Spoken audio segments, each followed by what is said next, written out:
You there? What's up? And here we are back again, another Thursday today. This weekend, the right day. We didn't miss it. Yeah, I think we missed a day, didn't we? Oh no, it was the next day. Yeah, there's some kind of problem streaming to one of our RTMP servers. I don't know what is that. I'll just remove it, and that's Yeah, it. it's fine.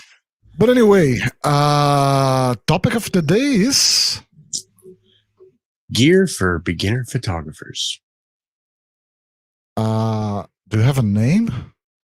Or do you don't need to be introduced anymore? We're famous now, aren't we? Oh, you mean my name? Yeah.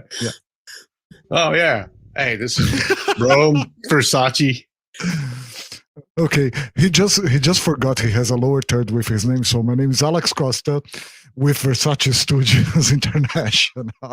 God, you're killing me today. I'm all off. Yeah, I'm always killing you. There.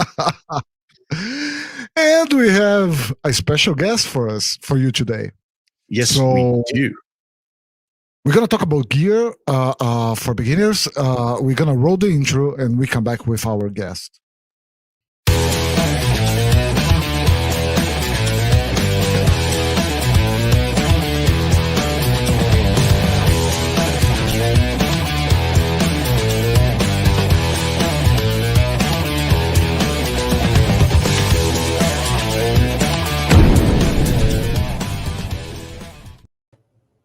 Yeah, oldie but goldie. I love that intro.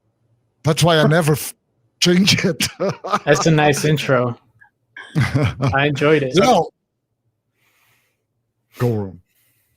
Everybody, this is Brian. So before we get all started in here, why don't you tell everybody about yourself? Yeah, so I'm Brian. First, I want to thank you all for having me on the show. Appreciate it. I'm a photojournalist, but I currently do video for a network here in South Florida. I've worked Miami. for Miami. I've worked for several newspapers, and I still do freelance work for several newspapers and publications. And my full-time job, as I said, is to do mostly video edits and produce for a local TV network. So that's where most of my time is being consumed now in video. But photography is like my first love. It's my passion. So I try to do as many assignments as I can as they come. Awesome. And Brian is also a fellow streamer I on am. the other platform. And the Yeah, other platform. we won't say any names, but on the other Oh, we platform. can say Yeah. the name. Go ahead, say it. Oh, I'm on Twitch. good? Usually Tuesdays and Thursdays, and I try to do as many streams as I can. But that's like my consistent schedule. So just remember me is Cerejo Media at Yeah. Twitch. Yeah, twitch.tv/Cerejo Media. Nice. He's gonna put it in the lower. I appreciate that. So that's Brian's Twitch. And it's really cool.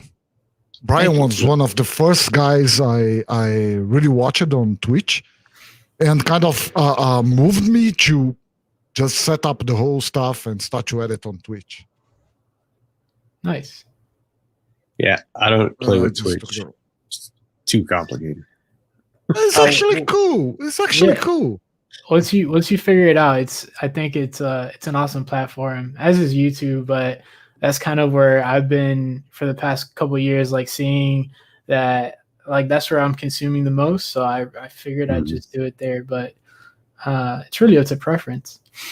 But you started I'm there sure it's good. for gaming, or just you already started doing only photography? No, I enjoy video games, but I actually was consuming video game content. Some of my friends are on there, so I really wanted to support them. But I've seen over the years, I've seen the platform expand, and so we're now getting a lot more people doing art tutorials, video, photography, all different types of editing on there. And I think it's cool because especially now, I think one of the one of the positives in this whole scenario of a global pandemic, if we can think of positives, is that, you know, some industries such as like everything virtual and digital has created new opportunities in a way. And I think different platforms, like we're all stuck at home. What do people do? They consume information. So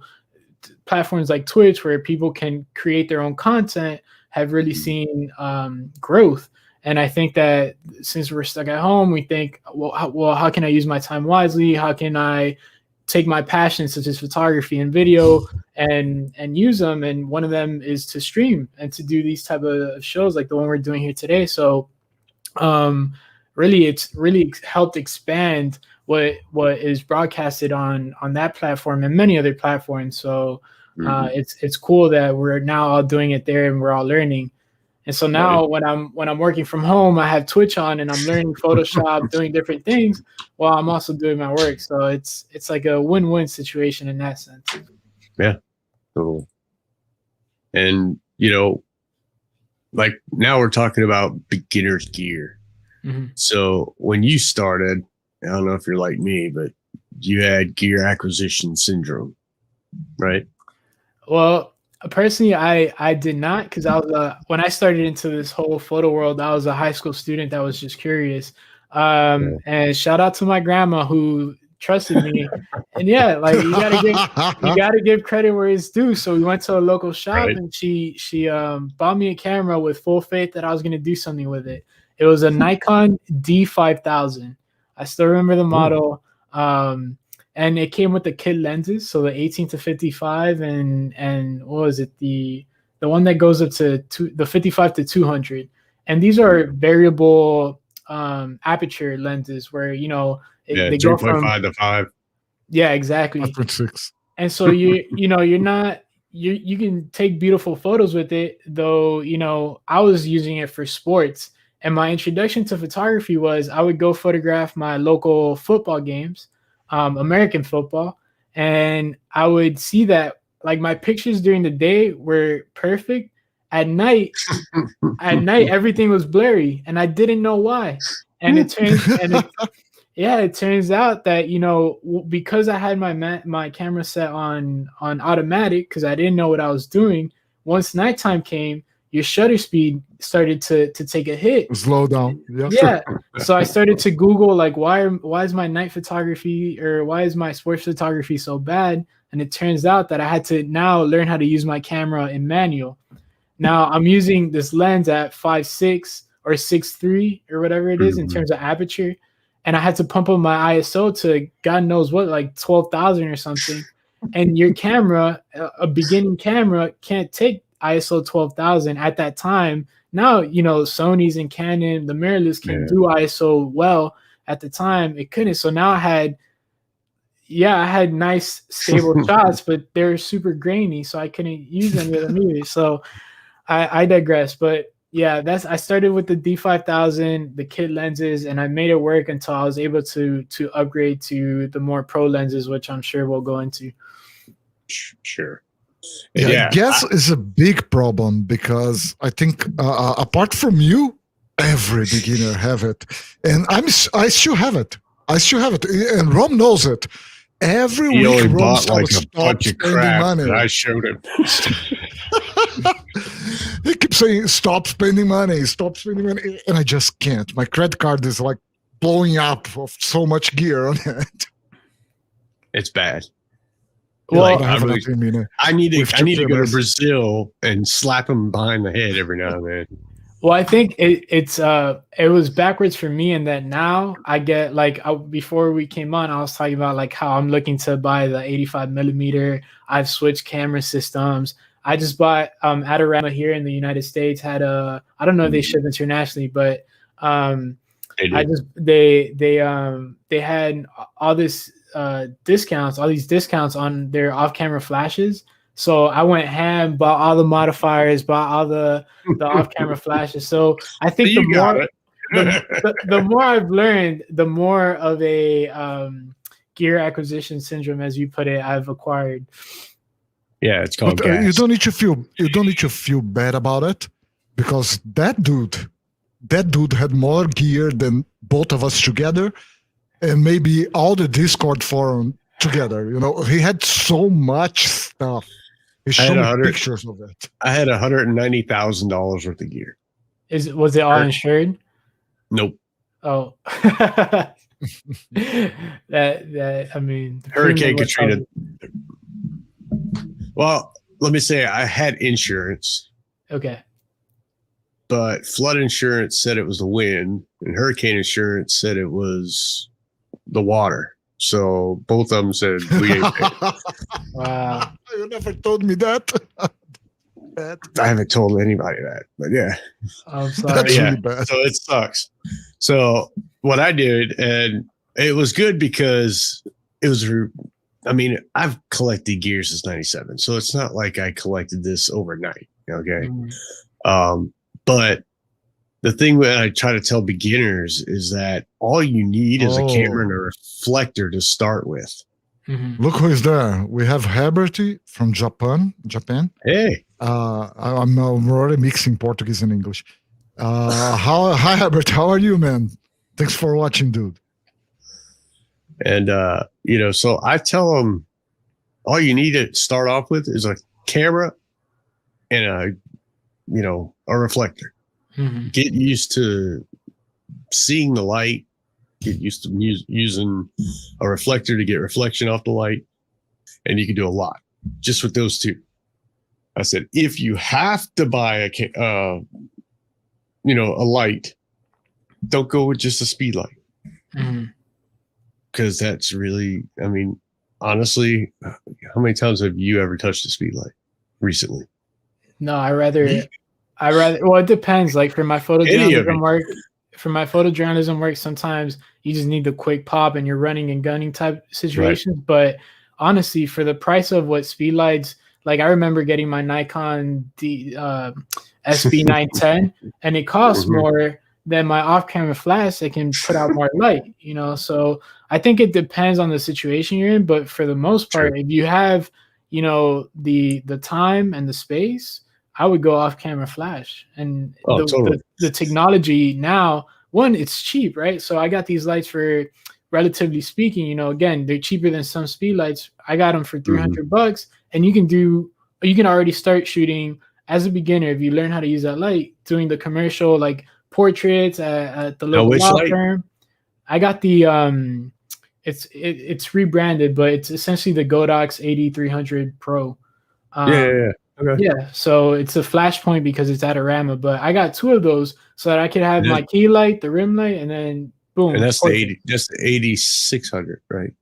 The 300. Or did you get the 300? I got the 300. Okay. Yeah, it's smaller and more compact. I could throw it in my backpack and like I say, feel so bad. I just feel so bad when I talk to people in the US. Why? Because of the prices. I just can't. It's 10 times more expensive here. So, right? So technically, like I tell people, I say, if you could save the money, if you really want an off-camera flash, get one that has an ecosystem. That's my thing. And Godox Flashpoint, same brand. They have a full ecosystem now.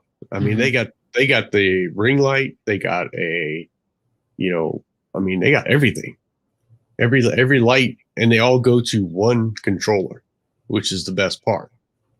And that's what I think is amazing. Some people are like, well, I can't really afford that. And I'm saying, well, if you can't afford that, then you ain't ready for it. That's my take on it. If you try to go another route, you're going to end up like me. I have like 4 monolights, 4 speed lights, and each one has a different radio system. And every time I need to use them, it's a mess. Or you have to buy an expensive radio system. I mean, mind you, Godox does have the receivers for other flashes. So you can still control with that one controller other flashes with their. Well, you can trigger. You can trigger. You cannot control. You can trigger, but you cannot change the power of the flash. If you have monolights, that's false. You can if it has the TTL on it. TTL mode, maybe. Yeah, I don't know. Well, any TTL flash? Any TTL? If I put on my Canon's speed lights, it's gonna work. They now have it where it works on basically everything.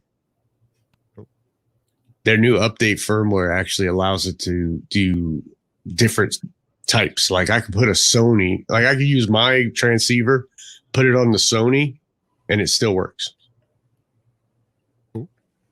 I will say, if for people getting into photography, I think the first thing before you even buy into your first camera or whatever is just knowing that after that first purchase, everything is going to be expensive, right? And it's not only wherever you're at. It's like it's an expensive. If you're doing it as a hobby, it's a super expensive hobby. If you're doing it as a professional, it's an expensive investment. But you're still got to make that upfront investment. And talking about lights, Godox has made it, I think, extremely accessible and much cheaper, because the alternative would be cheaper products of lower quality, or you would be like going to Pro Photo, which is, I'm a professional, and I did my research because I was like, I could, for the cost of one B10, which is the, Pro Photo equivalent of the AD300, I can buy like 5 AD300s, and they essentially, is the build quality a little bit better? Does it have an extra mode here or there? Sure. But, how much am I really going to be using these lights to come up with like justifying this big purchase? And that's, since we're talking about beginning gear, it's like, well, what's the gear that's going to make me the money for the type of photography I want to do? I think that's the most important.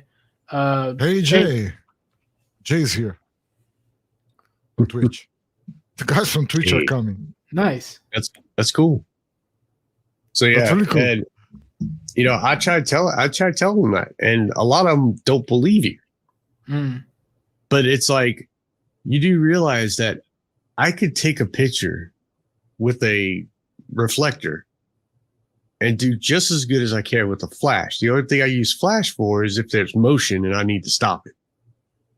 That's really all flash is needed for, or if I wanted to dramatically change the background light. So I want a high power light that I can make it so the square law rule takes effect, and then I won't be able to see the background and it'd be dark.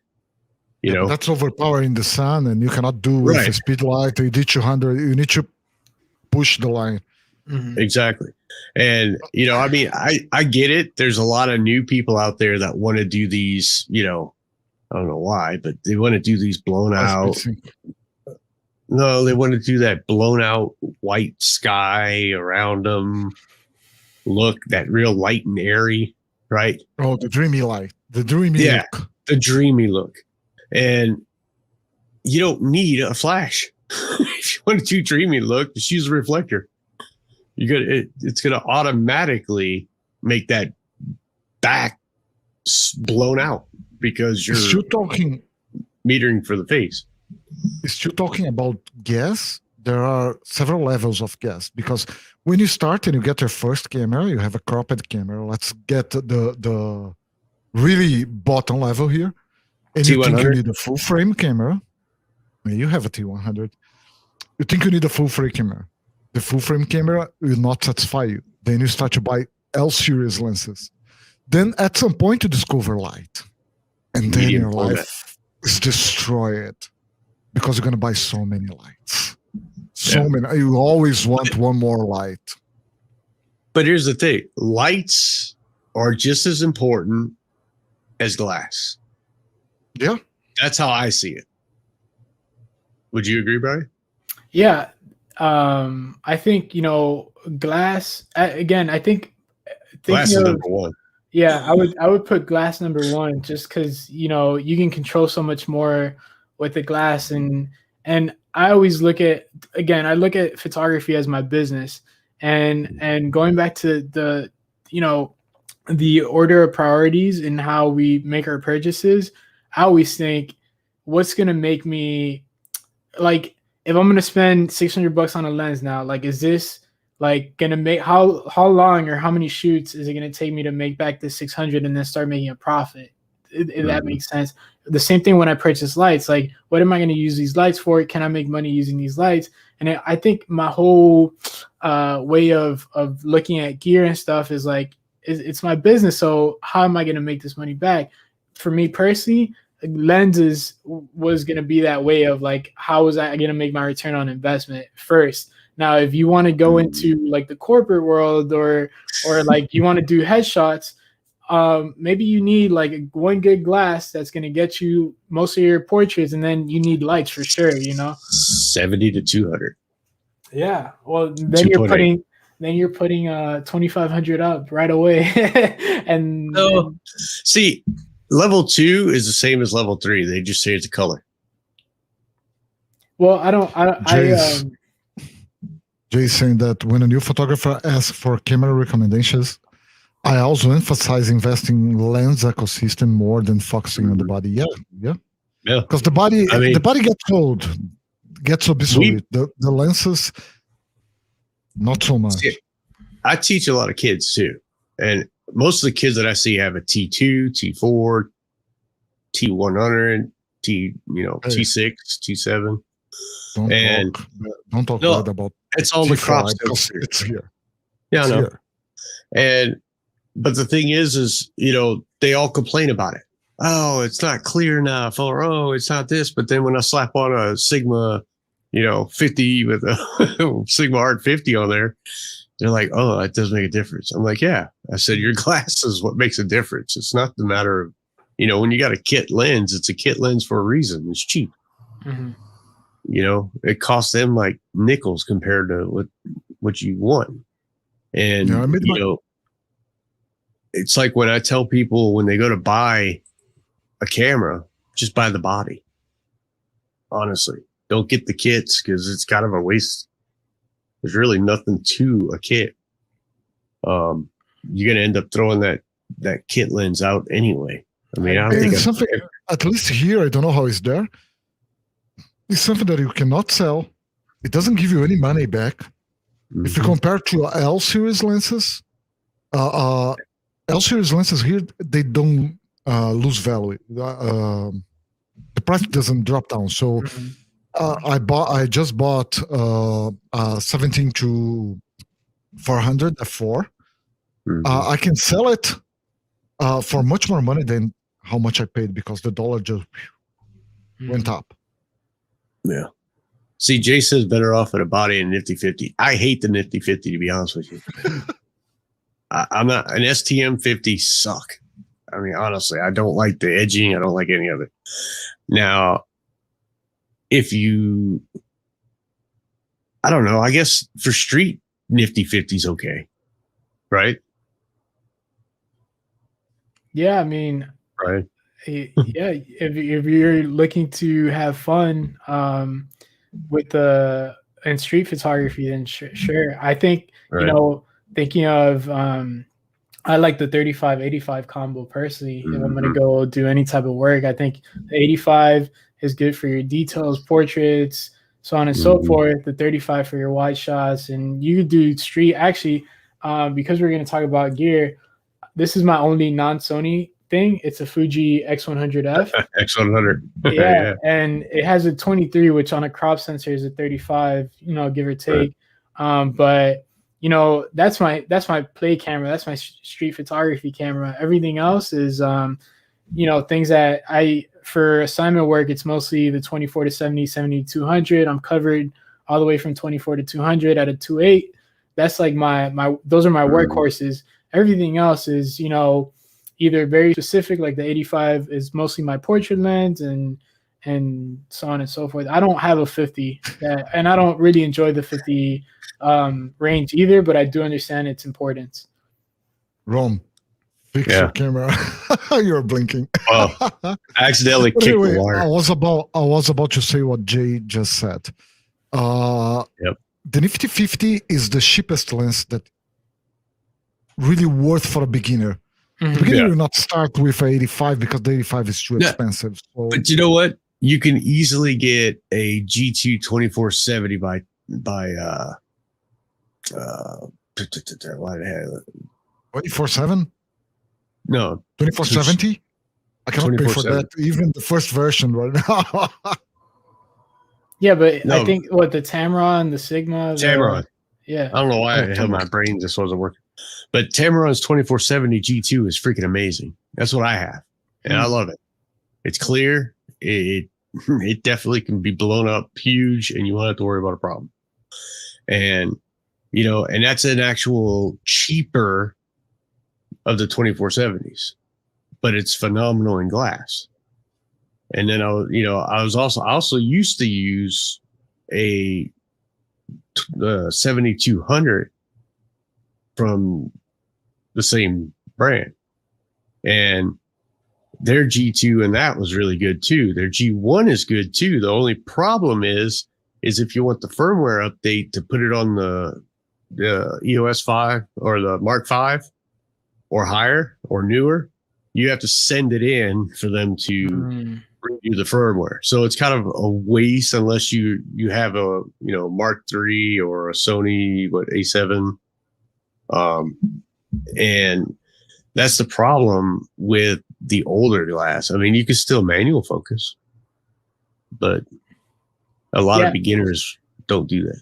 Yeah, I think there's there's levels to the conversation in that the 50 will take care of a lot of things, but if you're I think the workhorse and the first lens I bought into professionally was definitely the 24-70. I was fortunate enough to be able to save up and I got the Nikon 24-70, which was my workhorse for 7 years until I ended up selling it. And even when I sold it, it had maintained, it was the first version of it, and it had maintained the value, first, not the first version of it, but so it had maintained its value. And so that's another important thing when you're thinking about, I mean, you're never going to make your money back when you're reselling gear, but some of these lenses, like the 24-70 that's so sought out, these things do hold their value, whereas the camera, as Jay was said and you all said earlier, doesn't necessarily, because now I bought my cameras a year ago. They're outdated now because a year later Sony came out with the A7 IIIA, the A7 R4. They kept the same number. They just added an A after it, and it already outdated my cameras. So again, like when I'm thinking about this, like I buy the cameras at the time I need them. I use them for a few years, but really my glass, if I take care of it, it's going to last me how many ever years that I need it for. So, yep. And I got a D70 right there. If you want to talk about, I use it for students, but the D70 is a great learning camera for anyone that has kids. I have a lot of kids, and most parents are like, well, what can I get that's like less than $300 or $200? Because it seems like everything's expensive. And I'm like, get one of those. I said, that's all they need for the beginning. I said, and then if they like it, they can grow into it. Right. I mean, I started with a T4i, and I really thought that a full frame camera going to fix my pictures. My pictures are bad because I need a full frame camera. I bought a 5D Mark II. Use it. I spent so much money on that camera. Okay, it's still here. Still working. Doing its job. It's not a bad camera, but it didn't solve anything. My pictures were still really bad. Still got to know the triangle function or the diamond function. In my case, the diamond, because I don't do natural. I almost don't do natural. I came up with a diamond function, which is you got your regular exposure triangle, right? But then when you add flash, you add a whole nother triangle. So because of diamond, right? Shout out to Mark. Who? Mark. Shout out to Mark. Who? Mark. Okay. I don't know who you're talking about. The one that copied us. We did a show. We did a show. A week later, he had it up there. It's like, really, dude. Using the only person that ever calls it a diamond. I'm the only person that ever calls it a diamond. So yeah, I thought that was funny. But anyway, I digress. I don't care. Copying is flattery. That's how I look at it. But But yeah, dude, it's like when they learn, first you want to learn how to get proper exposure in regular sunlight.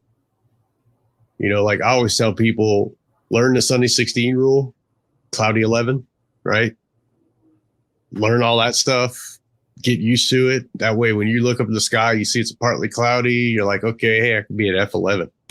And then, match your ISO with your freaking camera lens and shutter speed. So once you get those two together, you just flap it to F11 or F16 if it's a clear day and shoot. And it's going to be on point because that's what it is, right?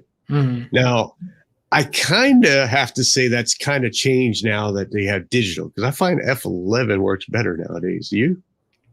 Man, to be honest, as you're having, as you're talking about this, I find it funny that, we really focus on, like, when we're learning, it's like super manual, like we're going, like I was saying, like, but then once you've learned and like, how things like are affected and they change, you don't think about it. Not only do you not think about it, but like a lot of times on assignment, when I'm in like moving conditions, I slap it on aperture mode. I keep it at 2.8. AV. Yeah. I keep it at aperture mode at 2.8, and I don't think it makes me any less professional. Depending on the speed, I'll do TV if it's fast. Right. If you're focusing, like if I'm shooting a car or something, I'm gonna be worried about the shutter speed. But if I'm like let's say I'm out on assignment for the newspaper and like there's I don't know, like an event where it's mostly happening outside, and then I'm quickly going into like following a politician or whomever into the building, like you don't have enough time because they're walking and stuff. So I'll put it on aperture priority. I'll just make sure I hold steady in case I drop down below my lens. If I'm shooting with a 24, but you could easily raise it to like ISO 400 and run it. Right. Exactly. And it'll never go below your whatever focal length you got on there. Exactly. But it just goes back to knowing, to the beginning of your argument is knowing like where you're at, knowing how those settings affect it, and then you can start cheating in a way once you know those rules. Well, it's called using the tool. You said something very important there. You just cut it off, but I'll finish. It doesn't make it. You don't feel it doesn't make you less professional. Of course, it doesn't. It doesn't make you less professional because you know your stuff. If you need to do it on manual, you know how to do it. You're not doing that because you don't have any other options. You're doing that to be fast. Sorry, Rome. No, that's fine. Because where was I going? My train of thought. That's why I'm asking you. Sorry.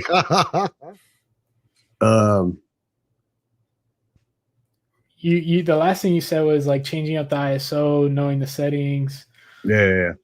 Because knowing all the basics, which is how it all works together, you'll be able to make those judgment calls of, can I use this tool in AV mode? But in AV mode, you know what you can control and you know where you need to be. So then you know how to change the ISO to reach whatever you need. But see, again, that's where, understanding that immediate exposure triangle makes it faster, like what we do. I've used AV mode all the time. When I'm doing boudoir, I love putting them in front of a window, put it in AV mode and shoot their highlight. Why? Because the highlight is not white when I take the shot. It actually keeps it in color. So that's why AV mode with the metering coming off of the highlight always seems to work. And, but understanding that through trial and error, that's how you learn that. But also understanding that when you got that exposure triangle and you understand how ISO, shutter speed, and aperture work, then you're going to be like, okay, well, now I know what reciprocals are. That's a huge one that I keep telling beginners they need to learn is reciprocal exposures. Because say you go from a light to a medium dark room, you got to switch the ISO. Well, what else do you have to switch? Jay is just saying that setting your cruise control in your car doesn't mean you don't know how to use the pedals.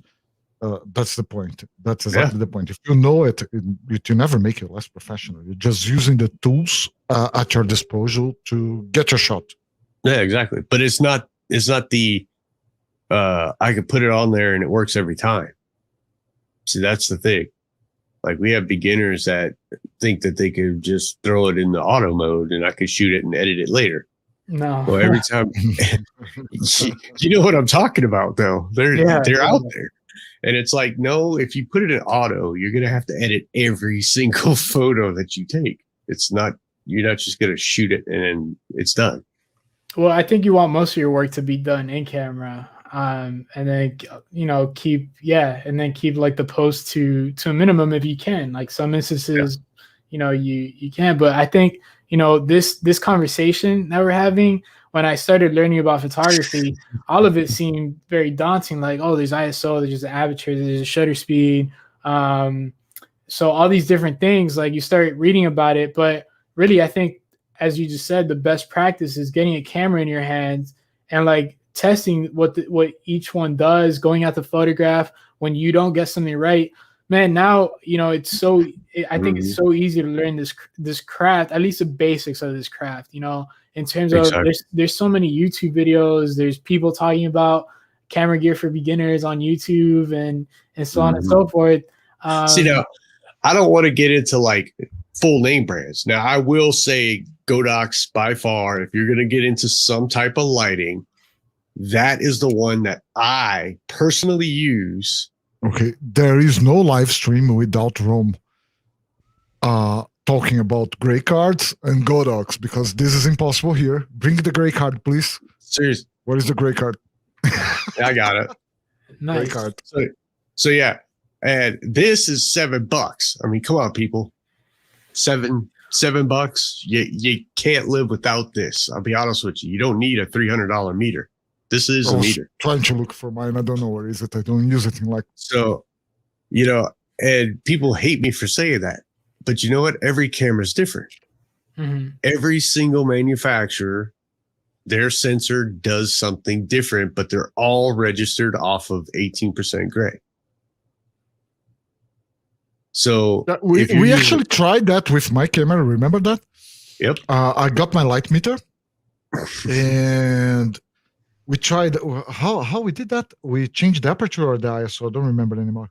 But we take several readings, changing the settings. We did both. And at some part of the range, it just didn't match the exposure anymore. In some part of the range of the ISO and changing apertures simply didn't get to the right exposure, and the gray card is always. And before anyone asked, it was calibrated. Supposedly, it was. Supposedly, it was. So that goes to show you that every camera is different, and that the light meter is not going to do the 18% gray like a gray card will. See, the 18% gray card, that camera sees 18%. And each sensor sees 18% different, right? Because each one has a CMOS or each different sensor. So now that gray card is 18% gray. So that camera will see that color and utilize that color. And then you see in the histogram, you'll see that center spike. And when it's dead center, you're 18% gray. It's middle gray. And so many fights over that. Oh man, you have no idea. That's like 15 years of yelling at people. I'm like, no, you're wrong. I'm like, I'll prove it to you. I mean, just take a meter and try it. Use two different cameras, you'll get two different readings. It's crazy. But again, that's $7. And for a beginner, that's one way of making sure you have proper exposure. And, I think we have a video on that, but it's like, I want you to learn, I want beginners to learn the beginning stuff, because I'm not gonna lie, your first 10,000 shots are gonna suck. It's just a fact. All three of us can probably agree with that, right? Mm-hmm. First 10,000 shots are just your worst. There's literally nothing better than after those first 10,000. And because I remember my first 10,000, I thought I was badass son of a bitch on town. I was just like, hell yeah, dude, he's a badass. And then I go look at him and I'm like, yeah, no. I don't know what the hell I was thinking. I think Can that's bring a cool Brian on thing. Instagram? I think that's a cool thing of photography that, like, yeah, your first 10,000 are probably not the best, but you're like the next 10,000 are going to be better, and then the next 10,000 are going to be better. And my favorite all-time photography quote is, my best image is the next one I'm going to take, because you just constantly improve in this craft. And like, I'm sure, for people such as yourself that's been doing this for more than 20 years, like, you'll probably still make an image that you're like, dang, like this one's nice. And then you'll make another one. It's like, damn, this one's nicer. And like every day you grow. And that's personally one of the things that I love the most about this craft, about this profession, is that there's always like growth. You never hit like the perfection part of this. There's always a better way of doing something. And so I want to bring your Instagram. Do you mind? No, go ahead. Because I was already running here and I saw. I've been so bad during 2020 of keeping it updated because I didn't get out that much. But yeah, you did a lot of sport. Yeah. A lot. It's mostly Wait, love this picture. That's actually with the Westcott Ice Light. Which now there's at the time, at Syracuse, we were pretty spoiled in terms of camera gear. We had every camera and light under the sun. We had Pro Photo, but now I use the Young Newell YN 360s, and they're like $80, and they do. I personally think they do the same exact thing. I agree. I saw some other picture here that I need to show. See, I mean, Young Now and Godoc's, what is it, 800s or 600s? They're like the same. Hey, Brazil. Actually, all of that is from Brazil, I think. All that set. Yep. So, yeah, like speedlights are speedlights. They're 75 watts. I mean, you're only going to get so much out of them. And again, that's where I talk about the ecosystem, saying if you're going to get speedlights, get the ones that go together. Oh, maybe. Right. Yeah, that's when they played here in Miami. And he was at Barcelona. Is that where that sun comes through the top of the stadium? Yeah. I was waiting. See, going back to your discussion, when you're on assignment, I personally I get the newspaper shots, like the things I know are going to run. And then I try to get creative just to have fun. And I saw that this string of light was coming down through the roof. And I'm like, it'd be awesome if either Messi or Neymar run through this light. And I'm exposing for the highlight in this case, so I can I could get the player shining, and then I get the background in the shadows. And this is obviously done in manual, but I think it could have come out the same in aperture mode, but I'm exposing for the highlight. I'm looking at the meter inside my camera. I know I'm exposing right. And so when he's coming through, I'm just waiting. And I just, spray as he's running. Show me the money. Yeah. Come on. No, I know all about that. Good. See, I need to come back to Florida, man. I told my wife we got to move back. You were there back in the end of the year, weren't you? Dude, I go to Florida like all the time. Yeah, so this is runway stuff. Honestly, man, models are. Yeah, honestly, it's hard to make it as a freelance newspaper photographer. I think of today's ecosystem and the jobs. Newspapers are leaving. Yeah, the staff jobs are fewer and fewer. But one thing that I love about my newspaper gigs was that you get to travel. Like, I learned about Miami in a way I hadn't growing up, because you just gain so much access to different events and people and places.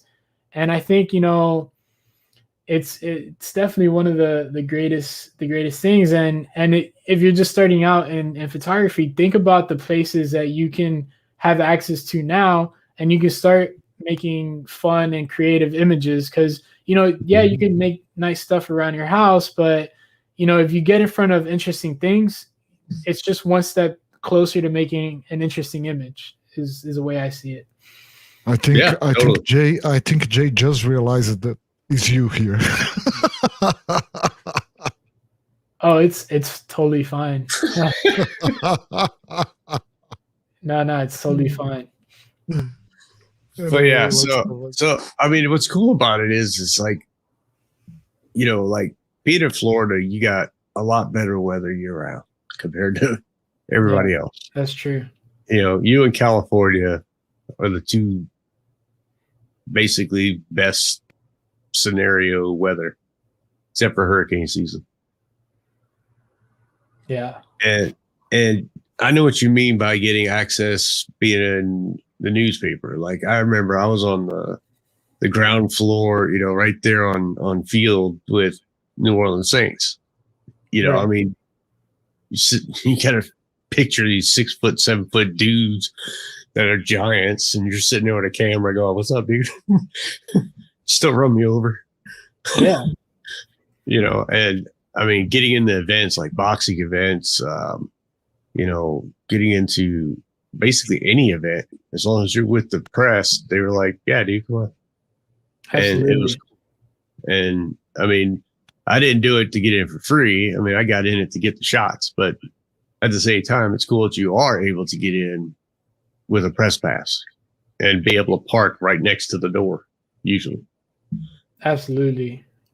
So, and I still tell people for a high school job, dude, that's like a killer job. I mean, it's better than flipping burgers at McDonald's. Yeah, if it's, I think one of the things I was very fortunate of was to find my passion in photography early on. So I just entailed and started working towards my goal of becoming a better photographer, and I'm still working at that, right? So I think if photography is your passion, and now that I'm not doing photography as a full-time job, but rather as a freelance stuff, like when I get called, I feel like I'm rusty because I haven't picked up a camera in like, I don't know, a couple months.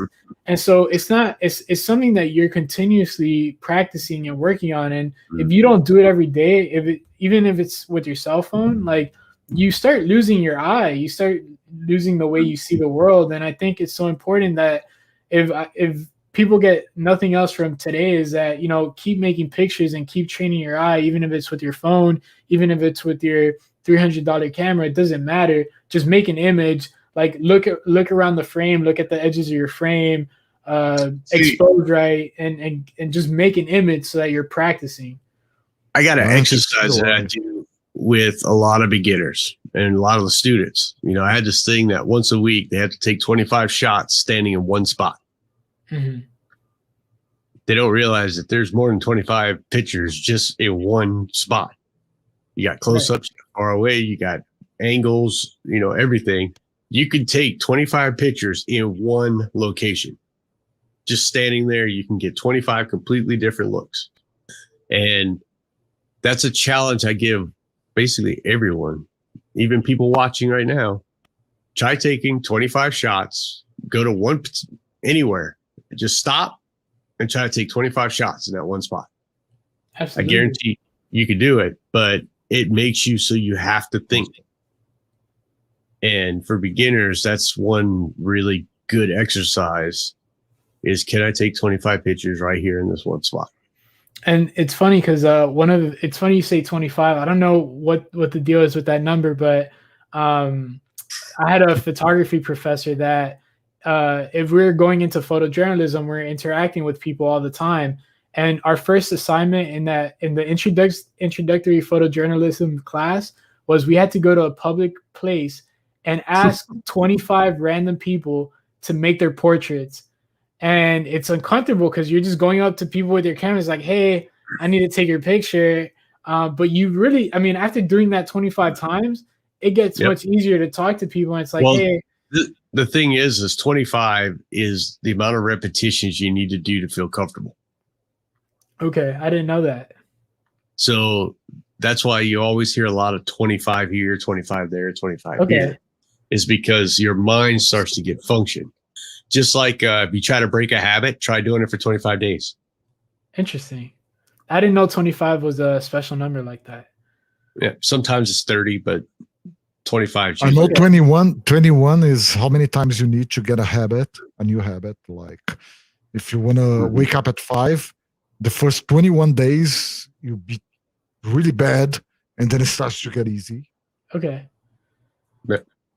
Yeah, the mind's crazy how it works. Yeah, it's funny that almost seems like the church, the cathedral in New Orleans. A lot of these images are actually, most of the images I took in Brazil were with my phone, because I took a 810 and I think I had the 50. I took a 50, the nifty 50, and my roommate who was Brazilian, he's like, man, like if you go out, you just have to be a little bit more careful. And that's what he told me. Yeah. So I was, they built in all this fear, which I didn't feel when I was out in the streets. Like I felt safe most of the time. And so I wish I would have been more, I wish that fear wouldn't have been instilled, because I would have taken my camera a lot more. So a lot of these images, a lot of these images were taken all with my phone, which goes to, show that yes, gear makes a difference, but the best gear is the one you have sometimes. And so a lot of these images are all taken with my iPhone, when I was out there, especially. My wife is here for 4 years, and she was already robbed twice. They took her phone twice. And one of the times, the guy, I'm still looking for the dude, I find him. He punched her in the face. Wow. I'm sorry. This is the Estação da Luz. Yeah. The train station, Yeah, so all these images are, and if you didn't know, there's metering on your phone. Like you can change the exposure on it by sliding up and down. So do you have an app? No, I just sells cotton candy here, okay? In the beach, under 40 Celsius degrees. Yeah, so a lot of these snaps are street photography snaps with my phone, but I use the built-in camera app. I don't use a special camera app for it. See, I got one. It's called 645 Pro. It's actually really good on the iPhone. Okay, I'll look it up. Right FV5. Yeah, I think I have one. That's the same one, I think. It's just on iPhone, they call it 645 Pro. 645 Pro. A lot of the students that I have, they all got just phones. So I get that one because you can do everything you do with a regular camera. So they're able to at least learn the basics. Right. So I have the camera FV5. FV-5. Yeah. FV-5 is the one you want for an Android. -5. Yeah, you'll enjoy that one. Nice. So I wish I would have had my Fuji. I think it's a little bit less Dude, crazy. I'll be honest with you. Fuji and Olympus make a great camera for like going to travel places. Yeah. The Olympus, what, OMD5? I'm not familiar with the Olympus line, but yeah. So, but those are, I mean, they're small, tiny cameras. I mean, you can't even tell you got them, but they take great pictures. Almost the same shot, same building, but I did with a 24 millimeter, so I was a bit back, and I got the entrance of the building in the shot. But it's almost exactly the same shot. Nice, yeah. I mean, I think to do street photography, if you take the danger out a little bit of it, the center of Sao Paulo is a beautiful place to be able, places. And the lights through the streets are amazing too. I haven't been there yet. Oh, you got to visit, and yeah, like Alex said, there's so many beautiful places there and beautiful people to photograph. First, I want to buy my mansion in Miami. Hey, the housing market here is getting crazy.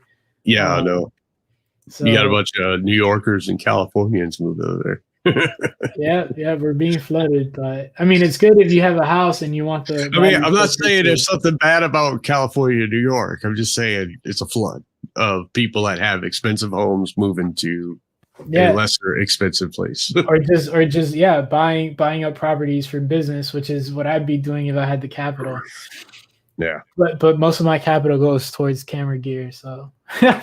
Oh, trust me, I feel you there. I think me and him combined must have done about $100,000 worth of gear. Wow. Already. I mean, lenses, we're doing this live streaming stuff, so I had to get constant lights because, you can't use a flash, and you turn on the little, your light that's in the strobe. It's not powerful, so you're just like, okay, I guess I got to get new lights. So I got new lamps, and so that's what I'm using now. I mean, I got 2 GVM 80 watts. It's all you need. I mean, it's video. Yeah, I actually got the Godox VL 150s for. I don't have them set up, but I have those for constant light. And if you're looking for constant, I'm not sponsored by Godox, but I have bought into their system, and so these are constant lights that you could get for $300, I think it is, when they're on sale, and the aperture equivalents are, I think, $800. So that's already, you start buying into. And I say GVM too, because that's the 80 watt version. Mm-hmm. That's the 120 watt. Now, if you don't have the, what is it, like $200 for that one? Yeah, like the 300. Yeah, it's like 300. The GVMs, you can get 2 for 180. Boom. And that's 80 watts. And trust me, this is 80 watts. You're looking at it right here. You can actually shoot photography off of these lights. Absolutely. And, so I tell a lot of beginners, if you want to get lights for a studio setting, don't go with the little single bulb umbrella, because that is literally going to be, you're going to hate your life after you bought it. It's like $80, or was it like $50, $55 or something like that for that little, it's a light bulb with a umbrella. E27 within a 7 screw. Yeah. Those are inconvenient. And it's like, I know you're thinking money, but that's not that. Just get a lamp and put it there. You get the same light. Yeah, we get again to the point where investing smart instead of just buying anything. Exactly. My first light for video, I just got a socket. I put a bulb on it, and I tie inside my softbox for photography. And of course, it works, but it's not the same. Right now, I use Brazilian brand for constant lights here. I have 2 ATEX. This is the Yangno. And I have 2 Yangno, so I have 3 national ones, 3 Brazilian brands, and 2 Yangno 600 LED panels. Yeah, I almost don't use the Yangno. Can't remember what I just got. I just got these 2 light panels. They're called Pixels. Pixel K80s, and I'll tell you what, they are some awesome lights. Which I was like, okay, they actually sent them to me by mistake and told me I could keep them. So I was like, oh, nice. But I think you bring up a perfect point, which is there's a point where like trying to save money becomes more of a hindrance than it does help your business. Like you got to know the line. There's a fine line between being cheap and then investing into a system that's cheaper but that it's good. And I think with anything that you're gonna buy into, anything you're gonna purchase, you got to do a lot of research and just knowing what is acceptable enough to be like what's the price range. And then I always try to go to, unless I'm talking about glass, which we already established is super important. Like if I'm talking lights, if I'm talking like all the other peripheral things that go into my photo business, I'm looking at the middle boundary, because I also don't have unlimited funds to spend, so I allocate it into what's most important, and then the rest I try to buy in that, and not like super expensive, but also like not the cheapest solution. Yeah, the problem with the cheapest solution too is that there's no value for reselling it. If you try to resell it, you're going to lose a lot of money. So there's no point in it. So that's the Pixel. I mean, this thing. Wait, I'm solo you in the screen so people can see it better. So that's the one that I got. That's up here on the left. Okay, and this thing is literally down to its 12% brightness right now. And that's 12% brightness. I mean, if we go full, this thing is you're hitting the stand of our microphone so many times. I'm sorry. But yeah, so get back to 12 here. But yeah, so at 12, I mean, this thing is bright enough for anybody taking some photos. That's Absolutely. one thing that I was amazed at these. And how nice they are, because they're literally this big, so you could put them anywhere. And they even look better built than the young notes. Oh yeah, they look more solid. They're all metal. I mean, that's the one thing I did like about them. And like Jay said, he has the G1S. I looked at those, but I was like, nah, I'm gonna go with the other one. And the other one, I just like it. I don't know why. They're actually a cool light. And I've actually used them in photography because I like taking them, because these have RGB. So I could literally go to any color I want, and I could pump up the volume and get the whole room a color. In fact, I think he saw me when I did that. Made the whole room teal, made the whole room red. I mean, it was just one light, but it lit up the whole thing. One thing that we were mentioning while you were fixing your set, it's really nice to have another streamer with a set microphone. Yeah, I know, right? There is really quality in your image, because usually we bring photographers and they come with the webcam. Dude, you should come. You should come like every Thursday. We have fun with you. I think I think that's gonna hopefully start to change. Where the more I think that the work from home solution is, I know the local paper here, like they terminated their lease. Every photographer, every reporter is working from home. And I think the people that, I think at least visual people that, do this for a living, I think everybody's going to ultimately create a set where they do this stuff, because I think, apart from what we do as streamers, like I know at least when I'm in a meeting, there's a level of professionalism that comes with, having good quality audio, having a nice set in the background. So don't get me started with that audio stuff. I'm still trying to figure that crap out. Yeah, no, but I think that hopefully I ain't gonna lie. It's something that more and at least visual artists, people that don't do this for a living, they might as well just get the webcam. I have a webcam too, but when I figured out how to use my DSLR, maybe webcams are just going to start getting built better. I don't know how many people before the pandemic actually had a webcam, and I know that they sold out when the pandemic started. So, you couldn't buy a Logitech C9200. You couldn't buy it. There was no place to buy it, and the prices were just raising up. Yeah, it's like bullets. Bullets are freaking ridiculous right now.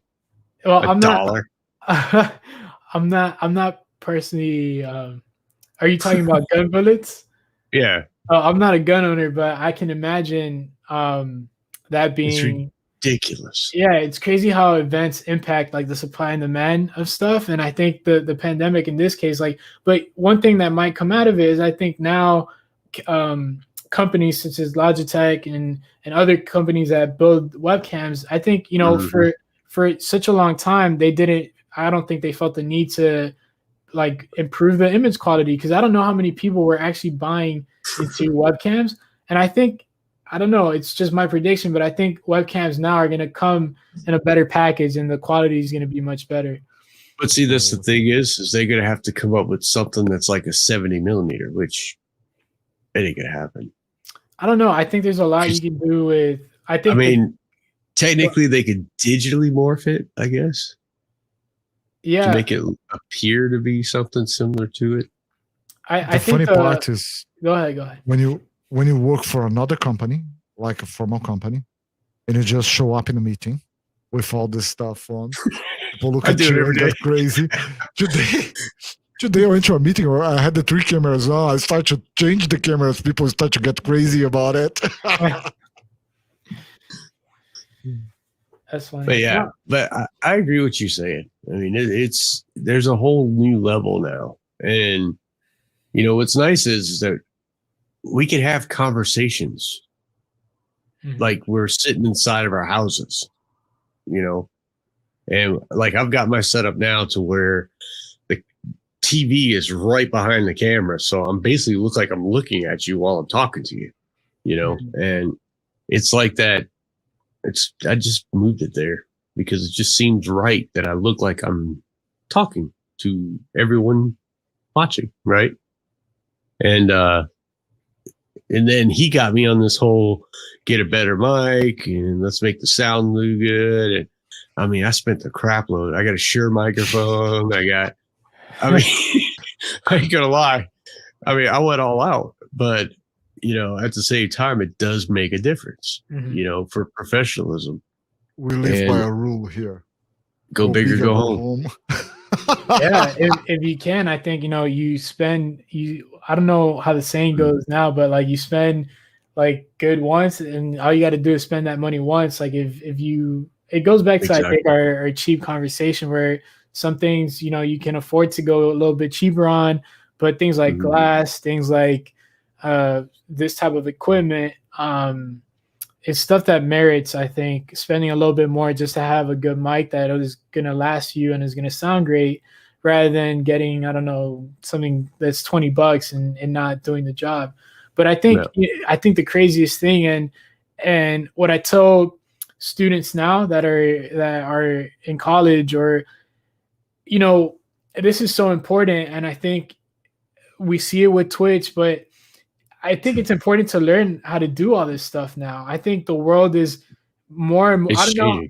Yeah, I don't know how this medium is going to change, how the way we interact is going to change. But I think what COVID did is create this new way of interacting and this new outlet. And I think, you know, you have 14, 15, 16-year-olds on Twitch that have the same exact setup. They didn't go to school for photo, they didn't go to school for video, but they know what the hell they're doing. Like, they have a good mic, they have a good camera, and they have a beautiful setup. And so I think you need they learn through YouTube. Yeah, exactly. I mean, it's really, YouTube is the new university. I hate to say it, it's a fact. Do you see how kids today, like kids for 3-4 years old, they hold a phone and they play with a smartphone? Who taught them? I think in few years we're gonna see the same with streaming. I see Judge Dredd in reality. Do you remember? Judge Dredd? No, where I mean, the wall would light up and there's a camera and somebody's talking to them and they're talking to each other or stuff like that. See, I think that's what's going to happen eventually. And when it does, when you have a video screen like right there where you could immediately zap in and talk to somebody, I was like, if you know how to set that up yourself, you don't have to worry about nothing. You know, if you know how to get acoustics right, not bad. Man, we have a meme here that they are saying that the Jetsons time. I don't know who watched that cartoon. Ron, the Jetsons. Yeah. I know about somebody here. Yeah, somebody here. Working from home, video conferences, talking to the doctor with video conferences. So everything's already here. We just need the cars that fly. We got that too. I'd say it. No, we don't yet. I'm sorry. Yeah, we do. Third world, it takes some time, dude. But we got our first color TV back in the 80s. So,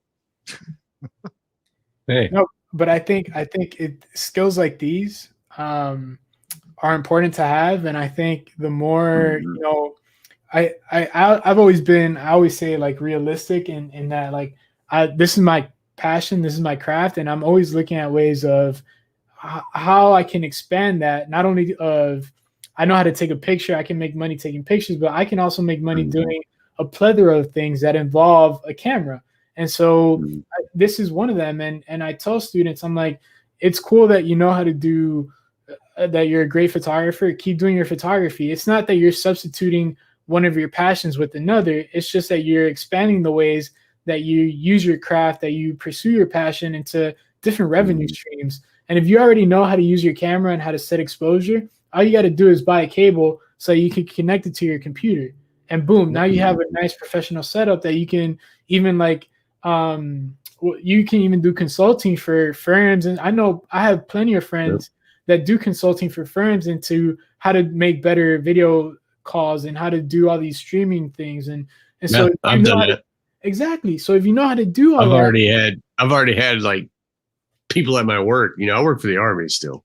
Okay. So, and my day job is technically I work with the Army, and our audio visual guys have asked me, "Hey, what are you using over there at your house?" Exactly. I'm like, "Yeah, dude, I was out. It's easy." And, and they're using it now. So it's like, they never know who is going to ask you questions.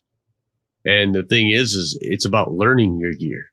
And that's the one thing, like I fought with this mic since when I got it for like 2 weeks, trying to figure out how to make this thing work right. And it's not just a plug and play like they try to tell you, because then, I found out stuff about, gates and all these other little equalizers, expanders, compressors. Yeah, I've learned a lot literally since we started this whole thing. I don't know if he told you, but we started this in 2 hours time. Like we looked at each other and we were like, dude, let's just get on there and just talk, just talk shop. That's all we wanted to do.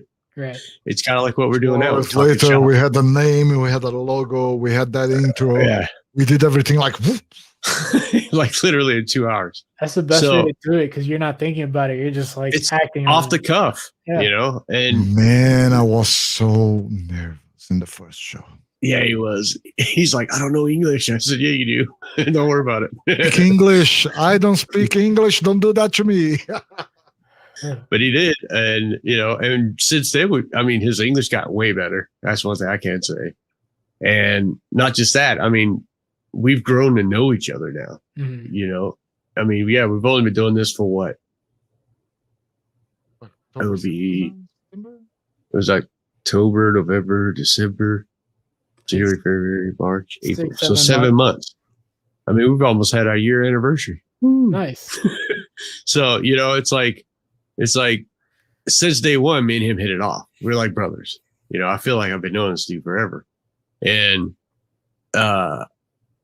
we both have the same ideas. We want to get other photographers on here. We're not about us. We're about talking and just getting to know other people that see what their ideas are, how they see things, because we all learn from each other. It's just a fact. It's always been that way. And, I've been doing this for 20 years, but guess what? I still learn. I learned stuff from kids. Hard to believe, but it's true. I've seen some kids do some stuff. I'm like, how'd you do that? we just wanted to, as he said before, to make it feel like we are sitting in the same room in the couch talking. And COVID just made it all easier because you had to be sitting at home. So it was like, give us something to do.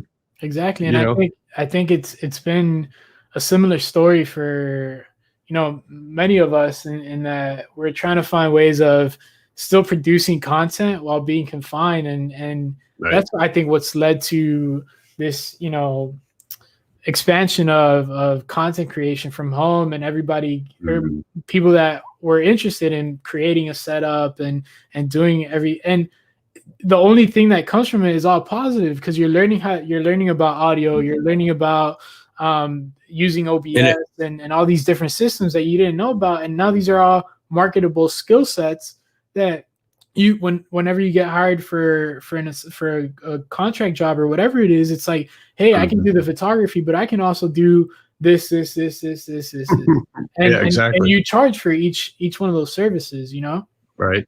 Yeah. And not just that. I mean, one, getting comfortable in front of a camera is not easy. Right. Oh man, don't tell me that.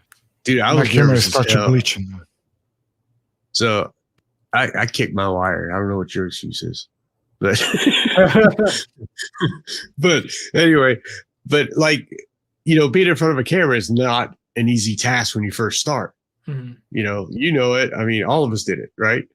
And especially now, when you are for so much time behind the camera. Yeah. I mean, dude, I never wanted to be in front of the camera. That was the funniest part, is that I would never get on this side of the camera, right? Mm-hmm. I'd always be on that side. Like, everybody would be like, let me take a picture. No, I'm good. But now I don't care. Mm-hmm. I'm like, it's not a matter. You get comfortable, and that's what I like about it. And being able to tell people what I know, and then finding out what other people know, and be able to try to utilize what other people know. And that's what this whole idea is about, is really about the ecosystem of photographers helping each other and new photographers that are starting off. Absolutely. Like today was about the gear, and really, if you don't got the money, don't spend it.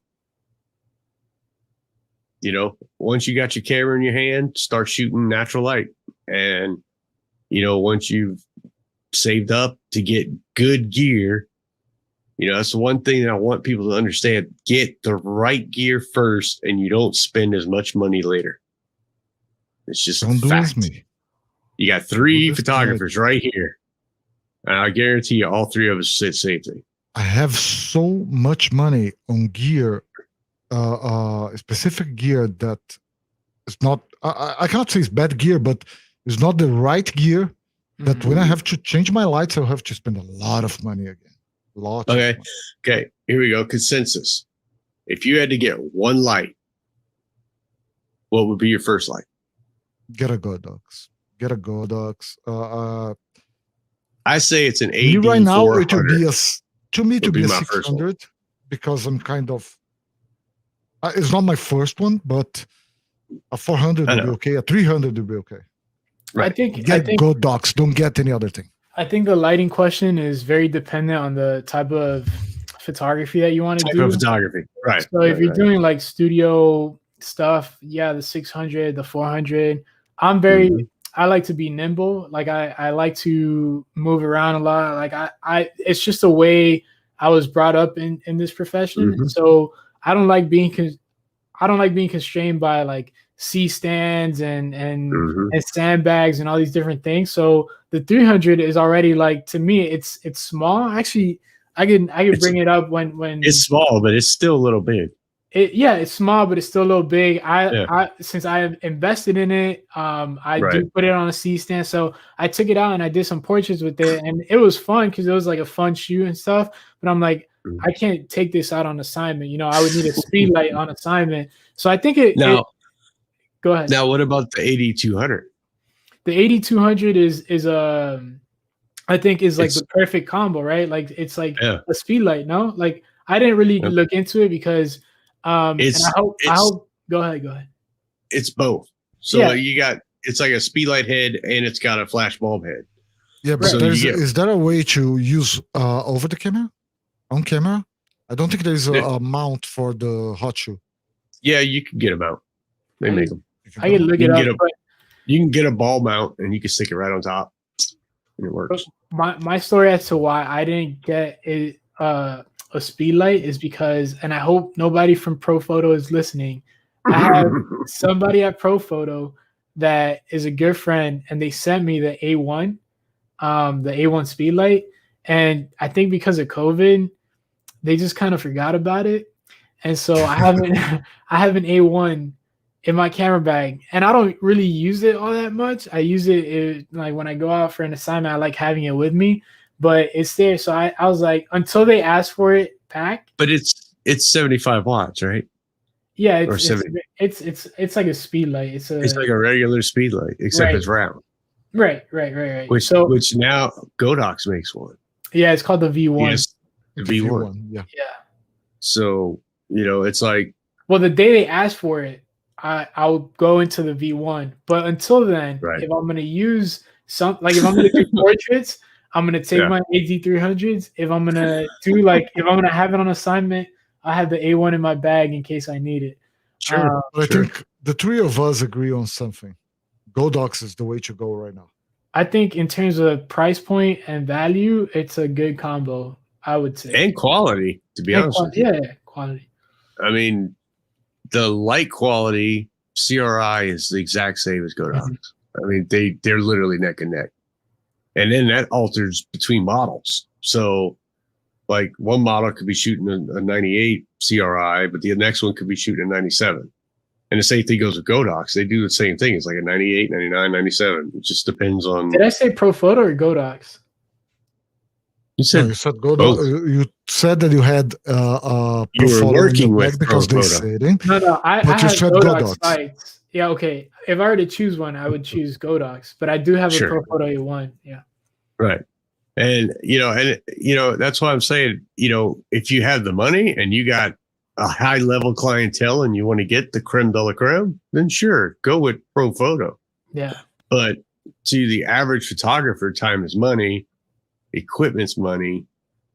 This, apples to apples, really, those two are almost identical. The new 8600 Pro and the Profoto, I would say there is no difference really.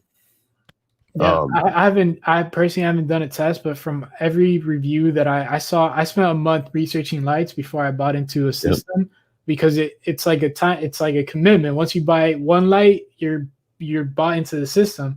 And so I spent a long time, and that was the consensus, right? Like, you're getting a comparable product for 3 times less money. Yep.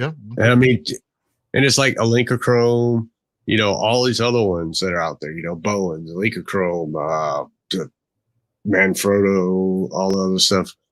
You got all these, but none of them have an ecosystem, a full-on ecosystem, which is the part that that's what pulls me away. Yeah, and if they're watching, this is something you need to think about because honestly, I like to have one remote.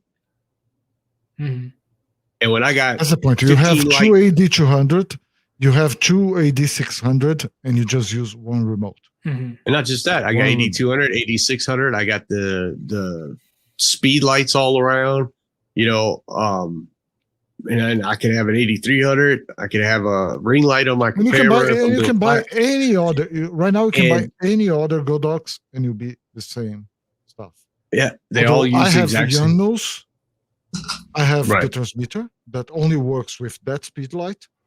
I had to buy the receiver for all my monolights that are not Yongnuo. And if I buy now, the Yongnuo launched something similar to the AD200.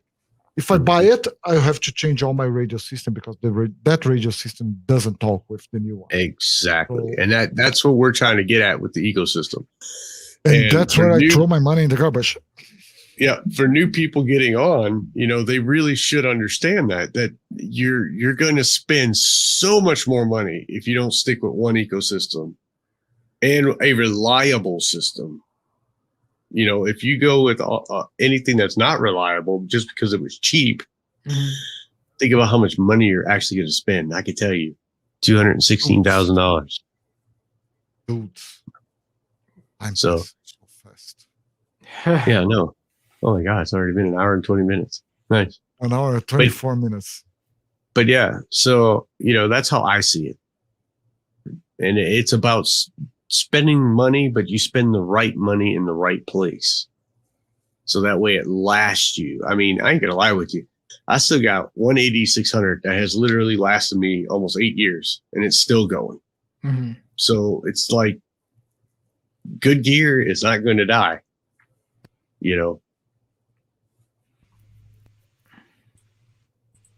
Piggyback off of the one light question. If you were buying one modifier, which modifier would you get? That's a hard one. It's not hard. That's a hard one. No. I would get the Easy Lock 32-inch Beauty Dish. Really? That if I had one modifier, that'd be the one modifier. Reason being is 5-foot umbrella. The reason being is it's big enough and small enough to take outside. It has a short throw, right? It comes with the grid. It comes with the inner baffle, outer baffle. It also comes with the center plate to make it into one, and you can pull it out and make it into an octadoke. So Yeah, I would say go with that. And the reason why is, one, it works great outside, inside, everywhere. It's a universal type of light. Now, again, if I almost don't do location. Don't do location. Now, yours is different. To me, it would be my 5-foot umbrella. Okay, but you say that, but what do you use the most? The 5-foot umbrella. No, you don't. These days, the 5-foot umbrella. I use the Octabox. You're gonna talk about video.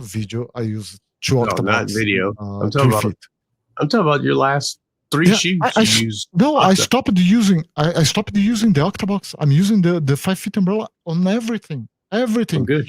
Since I learned to take to keep the light out of the background, I stopped using the Octabox with the grids. Yeah, I mean, once you learn square law rule, it's easy. You, Brian? I would use the same one, the BD dish, and I would buy into the Easy Lock system. I actually have all my modifiers are Easy Lock or the I have a 24-inch the one that pops, the Hexapop. And I actually, on my stream, I talked about it the other day. And the reason I like the 33-inch because I'm running and gunning. And it's light, it's fast. It's light, it's fast. All you got to do is open it. There's no you don't have to put the sticks into the mount. All you got to do is literally open it, lock it, and done. Especially when I'm doing video, I have a Octabox for video, the deep parabolic one and stuff. And the whole Easy Lock system is just so convenient. And what I said on my stream was, when I'm doing video, especially, I'm doing audio, I'm doing a 2-camera setup, I'm doing all these different, I'm worried about so many things that if I don't have to worry about setting up my modifiers, then it's one less thing I'm worried about. All I got to do is open it. And what I love about these modifiers is just that. When I hadn't gotten all my modifiers yet, so I had the Hexapop. It's 24 inches small, so I had to put it really close to the model. But it was fine because I was just doing chest up portraits, and literally all I had to do is open it, put it, and boom, I get a nice, beautiful, soft light. And what I like about the umbrella and the Octabox is that it does come with a grid, so I have a little bit more control over the fall off, where I want to direct the light. And I was amazed. Before I knew about Easy Lock, and again, this is everything I learned from the research that I did. Every time I go on a shoot, I'd rent the lights, and it was always putting the sticks into the mount, and it was just a pain in the ass. It was just super annoying. It really is. And then you got to have super strength in order to get that last stupid thing in. You're exactly.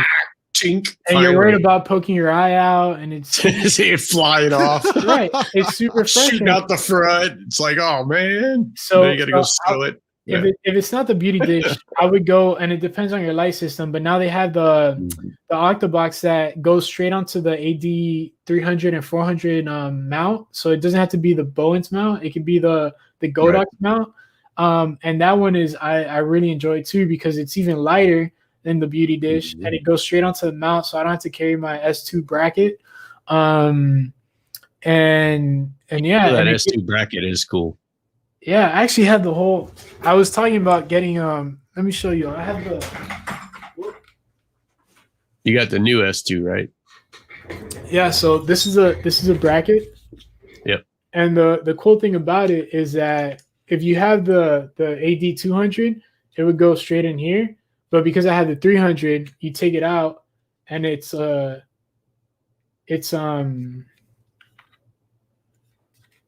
fits the 300, and then the 300, it comes in this case. Right.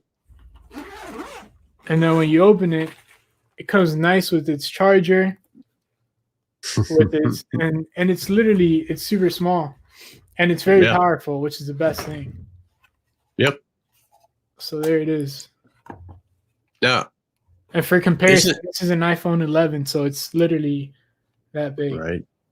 So now the I don't know because I don't have the 300s, but is that the same as the Pro Photos mount that goes on those? What do you the rubber mount, the rubber Pro Photo mount? You know, I don't know if it fits because it would have to be the size of the light. Right. I'm just curious. I don't know. But the S2 mount is for the Bowens, but they sell. I don't know. I think they sell the Pro Photo mounting adapter because they sell the Bowen. They sell the Pro Photo and they sell another one. Electrochrome. Yep. So I don't have any Pro Photo modifier, so I didn't get that one. But I bought into the Bowen system because I read it was like the most standard type of thing, and that's where the Easy Lock comes in. So, no, I've loved the Easy Lock since they started. I mean, I got their softbox, the 2x3. In fact, that's what's right here. The 2x3 softbox is what I started when they first came out with them. And I just grew with them. So they had that one, then they got the Octabox, and they got the beauty dishes, and I got all those, and I slowly worked my way up. The other company I like, but the problem is they don't have anything that's like Easy Lock. I used to love Photodiox, and I still use Photodiox. I mean, they have they're good quality softboxes. My 4-foot by 7-foot softbox. Tell more about them because they are following us. Yeah, no, Photodiox has amazing stuff. And, like in the lighting episode that we did, about the traditional lighting, I had a 4-foot by 5-foot softbox, and that's by Photodiox. They're the only ones that make it. No one makes the 4x7 or 4x5 anymore. They used to have 2 different other companies, but I can't find them anywhere. So it's like, well, it's a huge softbox. So, but it's the best light for classical portraiture. It's literally hands down the #1 light source that you can have because it's so big. And you get it so close. Yeah. Super soft. I mean, if you watch the episode that we did, I used it for my wife. Here. Yeah, well, wherever. It's here. Okay. So, I have never figured that out yet. But the thing is, that's a huge softbox, and it takes up a lot of room. I ain't gonna lie. Yeah. But it's good. But now I use that because I make a lot of money off classical portraiture. My higher end clients love classic portraiture because of that softness and, how it looks Renaissance-y almost because it's so soft. And I do that for a reason. And it's because that's the style that I know people want. So like purchasing that light box is going to cost you, a good $500. Now, will I use that as a beginner? No. Unless that was the only box I get for 10 years. That's a good question because Jay asked if we're going to talk about one modifier, which one we're going to buy it. And we answer as already experienced photographers. But for a beginner, what you recommend about price? And that's what you said it. Really? Yeah, for beginner, these are $80 modifiers. I think the Easy Lock is like what, $65 or $68 or something like that. They are that cheap? Yeah, it depends on the size, but all the modifiers I got, none of them were more than $80-$90. Yeah. And I think the beauty dish is like $70-$80 by there. Yeah. And that's the 32 inch, and then they got a 25 inch, I think, also. Yeah, the smaller the cheaper. Yeah, right. And I think that one's like 30 something or 40 something bucks. So, I mean, honestly, the Easy Lock system is the only modifiers you're probably going to need for a while. Mm-hmm. I'll be honest with you. I mean, you don't really need much more. That's like, it's a modifier where you're going to make your money back on your first gig, Exactly. And then once you start making your money, you start understanding what goods and how much you have left over. You always take 10% of that to go back to new gear. Mm-hmm. Until you got enough money to buy the next one, don't do it. Right. I'll be honest with you. You buy one light, one stand, one modifier. That's it. Get used to doing it. And then once you start building the income coming in, and you take that 10% of the income that's coming in and you put that away towards the business, then you can start pulling out in the 2 lights, 3 lights, and you want to move up slow. Now, there are people who want to start out, go big and go home. I don't blame you. I'm the same way. So if you do want to do that, again, stay with an ecosystem. I'll be honest with you. It's about the ecosystem. So if you want to have good lights, and if I needed to get 3 light system, this is what I would get: AD600, one AD600, and 2 AD400s or 300s, one of the two. That's what I would get, and that's only because the AD600 will blast out the sunlight. So if I wanted to do shots outside, I got a setting sun, my AD600 can do it. I'm not worried about it. Other than that, well, my monolights can do it too. I just need to find a power generator because they don't have batteries. Yeah, exactly. That's another thing about Godox is they're battery powered. They can go out. So, that's one of the big pluses about their system. And they do have, like the V1, and I think they have a V2, that they're all battery powered. So you really have no cords, which is a huge plus. Because I can't tell you how many times people tripped over cords. The V1 has even a modeling lamp on it. Yep. So it's the only speed light that has a modeling lamp. Yeah, I think. Yeah, your 8200 does.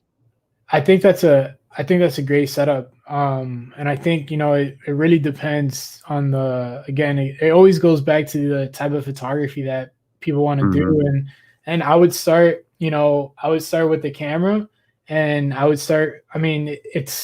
I'm like into year 7 of my career, and I'm still trying to find trying to modify my style and trying to really create a voice. And so until and that included adding lights at this point, but up to this point, because all my work wasn't really studio based or lighting based, I had just a speed light, and I was able to go through. Now I'm thinking back, and I'm like, wow, so many gigs would have been so much easier had I had one off camera flash, and I think back to specific portraits that I could have done better had I had a light. But shit, I got through it, and so. But even having the speed light, you can get a mag mod and put a mag beam on it and triple the light going out. Absolutely, and you don't always need to have a lot of the assignments where I wish I had off camera flash. I just put my my speed light on a tripod, and I used it as off camera flash. But again, it would have been the light would have been much nicer had I had a nicer light, a modifier to go with it. And you know what? Next time you go out, try getting a voice activated light stand. You know what that is, right? No. Oh, an assistant. It's a person that's standing there say, "Hey, can you hold this light right here?" And they would love to. It's funny. They're like, "Oh yeah, sure. Yeah. Where you want it?" And I'm just point it right at them. Okay. And it's so funny, but they help. They don't. Everybody wants to help with the photographer. It's so funny. Absolutely. But when you got the mag beam, it's really cool. So like if you're indoors and you want it dark, but you want just the person, throw that mag beam on there. I'm telling you, it's a pretty cool little piece of gear. Nice. And the Magmod system's cheap. I mean, they're like $85 for the base kit. And then you're probably looking at like $60 for the mag beam. Individually, it's cheap, but lighting as a whole is like a rabbit hole. So you're going, you're talking about a light and the mag. I know what you mean by that one. Yeah. Well, so, it really, I think it just for a beginner that's watching this and is like trying to figure it out, I would say get the camera, get the good lens, get one light, and then make it work. A lot of us that are professionals and don't depend on a newspaper to provide us gear, like we work with. I've always been spoiled in that I've always tried to get that second camera just so I don't have to be switching lens. But a lot of us work with one camera, and we have the 24-70 to make everything or most things work.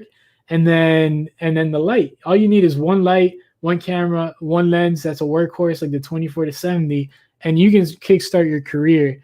And then you start figuring out what you like to photograph, what you like to do, because if you want to go into sports, then you're talking about a $12,000 400-8 lens. So it really depends on how you want to allocate your money and what type of photography you want to do. But the basis, I think it's what we covered today, which is the camera, the lens, and one light, and the reflector, and your money. That's and your gray card, and your gray card, your $7 gray card. So you don't have to spend. You don't need a $200 or $1,200 light meter to get the reading.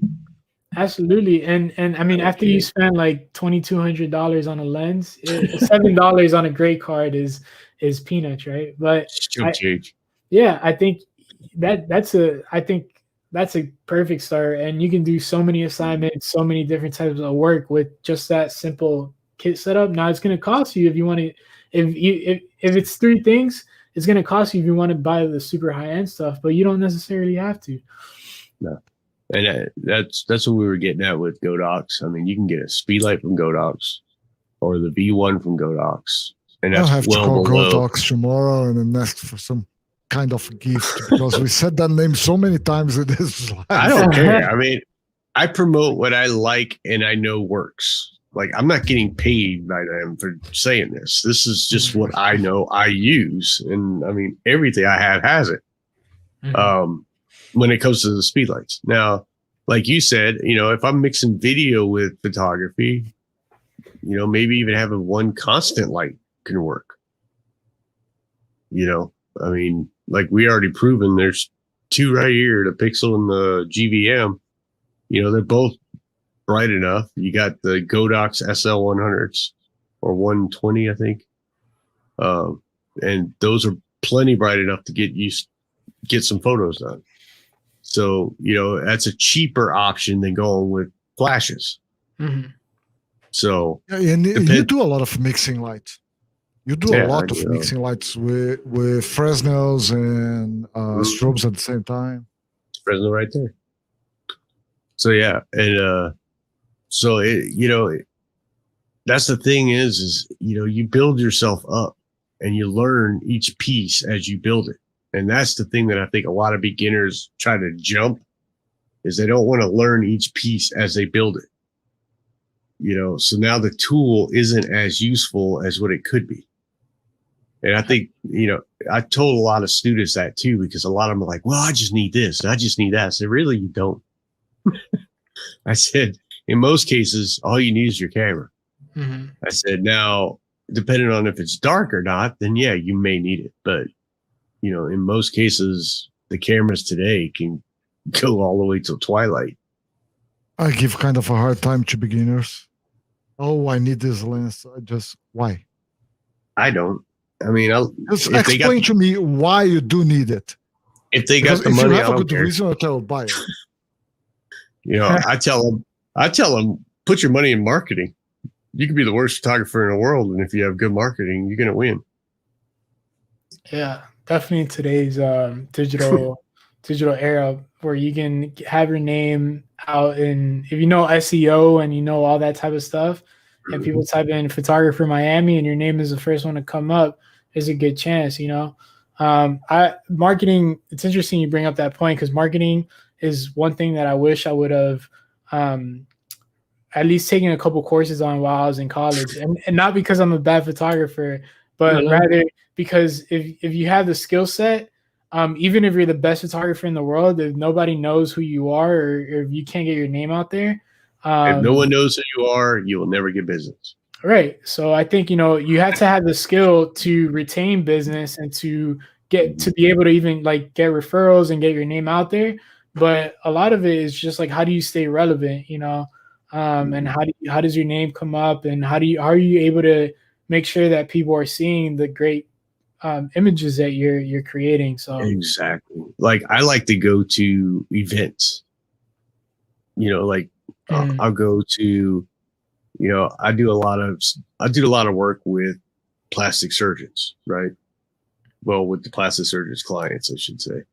And when I go to their little outings, I mean, they got high-end clientele all the way around, Now, you make someone high-end like you, they're going to talk to their friends about who you are when you walk in, And it's cool because then it opens up a pretty good conversation, because most people are like, oh, you're a photographer. You must be a good one if you're here.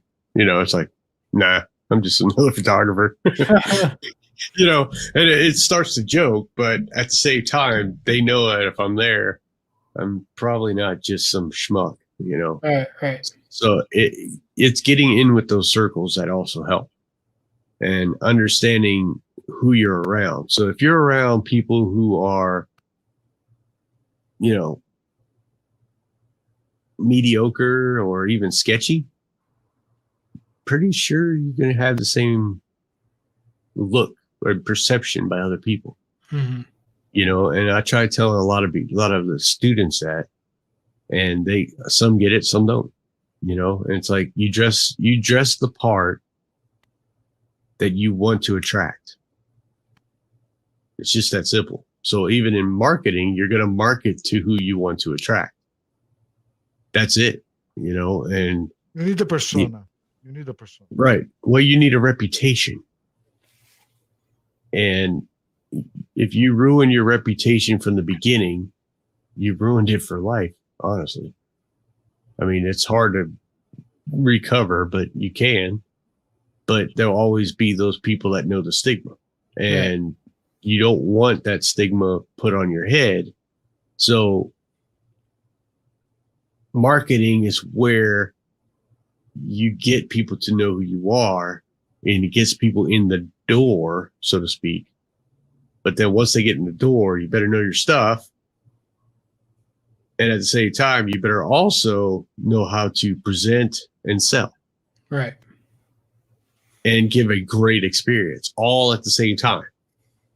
And yeah, that comes with experience. So, but don't be the person that just picked up a camera on Christmas Eve and tried January 1st to open up a business. I don't know how many times I've seen that cause failure, like really quick. Yeah, you need to build a portfolio and kind of get comfortable in what you're doing. Do like you. Go to a newspaper and say, hey, I'm open to help. I'll go to one of the high school football games and I'll shoot. And, they'll pay you, I think it's like $100 maybe. Yeah. I would recommend it. I would recommend it as a beginner, not as a professional. Well, I mean, even as a beginner, they're looking for people to do it. And nobody that does it professionally is going to do it anymore. That's what I mean. Yeah. Like if you're a professional, don't do that. But if you're a beginner and this is not like the way you're going to make your living just yet, then that's definitely a good plan. Exactly. And I have all my students, like I think about 6 of my students, they go to like all the different high school football games. And they go to all the high school, just different games, right? Because they all play every sport. Well, they like get together and they go, okay, I'm going to this sport. You go to that sport. You go to this sport. You go to this sport. And then they all break off. And then they'll go shoot them. And they'll go over to the local thing and say, hey, we got these. And, it's almost like a game of who can get them to buy it. And it's awesome. I did. To me, I shot foot races on the street. Yeah, and I saw the pictures. Exactly. And and here, the newspaper needs an image. They just don't know where they're going to get it from. But if they're there, they can bring it to them quick. Right. And once don't get me wrong, I've worked with some of the news people guys, so I've gotten to know them pretty well. And now they're acceptive to give them each locations to go to, which is great. Mm-hmm. And, but at the same time, anybody could do this. There's so much things going on that they don't have enough people to actually go around and capture them. Right. And everything could be a story. Problem is you got to have somebody there to make the story. So if you're beginning and you're just getting your feet wet and you want to really try to build a portfolio, this is the best way, is help out the newspaper. You'll make like $50, $25, $100, whatever it is they're going to pay for that assignment. But it gets you in the door and it gets you shooting and thinking, because especially in your area, you have to think fast. Absolutely, and I think a lot of people don't realize how fast you have to think when you're shooting assignment. And I know that because I did it. I did it all through high school and part of into college. And incidents happen fast. And if you're not shooting quick and you're adjusting on the fly, you can kind of screw yourself. Right. But at the same time, that's the best way to learn. It forces you to do it. Mm-hmm. And on top of that, you can get some really amazing shots, have some really good stuff, post them on Instagram. Hey, look, my first assignment. Woo. Everybody will be like, oh, great. Look at that. Look, you look awesome. Mm-hmm. Because nobody likes to downgrade anybody. Everybody likes to praise people. Now, if you're playing the stock market, yeah, they're going to tell you can't do that. You'll lose every day. But at the same time, those praises, the small stepping stones, will lead them to greater things because there's senses of achievement every step. And that's the thing that a lot of beginners don't get, is the fact that it takes baby steps to get to crawling, to get to running, and you've been doing it how long? 2014, so like 7 years. See, so, and in 7 years now you're finally running around, right? You're kind of like at a good point in your career. Yeah, it takes time for sure. Yeah. And a lot of the beginners, I find that the generation today is like, I want it now. I don't want it tomorrow. I want it now, and it's like, yeah, you have to work at it. It's not gonna be something you're gonna pick up. I think social media plays a part in like the instant gratification part of. I agree. And even as a professional, like sometimes like you'll post an image on Instagram and you're like, yo, this was, or you think it's a good image, and it's like, why isn't it getting like?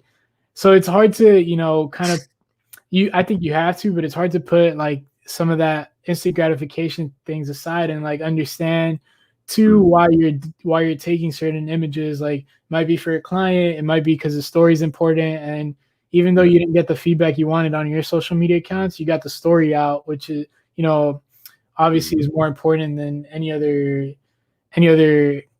social media. And it doesn't matter who sees it, somebody likes it. Yeah, absolutely. You do want more people to see it and to like it than not, but I understand. It's like when you're teaching, right? As long as you change somebody's, or you teach somebody and they learn something new, as long as it's one person, like you've already created change, right? I think it's similar in images, although you always strive for it to be more people than not, Now, another thing is with these younger students is that I've noticed that all of them learn very quickly. Yeah. Which is great. And I love it. I love that they're sponges, and I'm glad I'm able to show them. Now, the thing is that they try to do too much too quick. They don't master one thing. They try to bounce from here to here to here to here to here to here. It's like, stay right here. Focus on, what the heck? Focus on one thing and master that one thing. Like lighting is not something you're just going to go, oh, I can do it. I go to the next one. Lighting changes no matter what you're using. Color makes a whole change.